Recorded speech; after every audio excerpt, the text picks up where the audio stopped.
The outlook wasn't brilliant for the Mudville Nine that day. The score stood 4-2 with but one inning more to play. And then when Cooney died at first and Barrows did the same, a sickly silence fell upon the patrons of the game.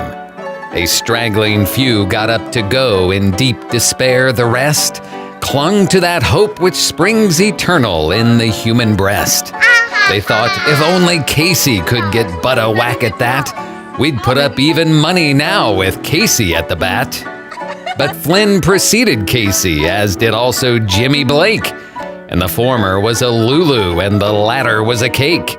So upon that stricken multitude grim melancholy sat, for there seemed but little chance of Casey's getting to the bat. But Flynn let drive a single to the wonderment of all, and Blake, the much despised, tore the cover off the ball. And when the dust had lifted and the men saw what had occurred, there was Jimmy safe at second and Flynn a huggin' third. Then from 5,000 throats and more there rose a lusty yell. It rumbled through the valley, it rattled in the dell. It knocked upon the mountain and recoiled upon the flat. For Casey, mighty Casey, was advancing to the bat. There was ease in Casey's manner as he stepped into his place.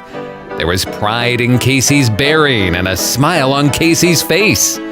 And when, responding to the cheers, he lightly doffed his hat, no stranger in the crowd could doubt 'twas Casey at the bat. 10,000 eyes were on him as he rubbed his hands with dirt. 5,000 tongues applauded when he wiped them on his shirt. Then while the writhing pitcher ground the ball into his hip, defiance gleamed in Casey's eye, a sneer curled Casey's lip. And now the leather-covered sphere came hurtling through the air, and Casey stood a-watchin' it in haughty grandeur there. Close by the sturdy batsman, the ball unheeded sped. "That ain't my style," said Casey. "Strike one," the umpire said. From the benches black with people there went up a muffled roar, like the beating of the storm waves on a stern and distant shore. "Kill him! Kill the umpire!" shouted someone in the stand.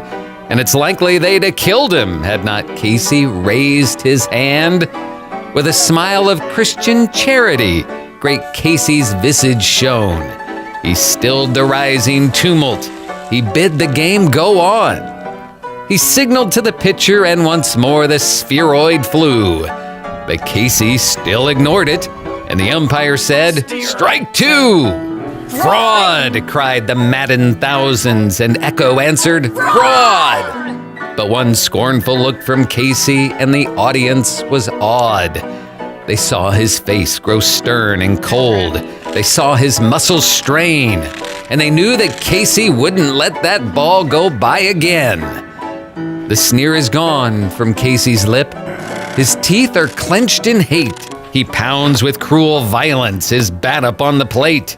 And now the pitcher holds the ball, and now he lets it go. And now the air is shattered by the force of Casey's blow. Oh, somewhere in this favored land the sun is shining bright. The band is playing somewhere, and somewhere hearts are light. And somewhere men are laughing, and somewhere children shout. But there is no joy in Mudville. Mighty Casey has struck out.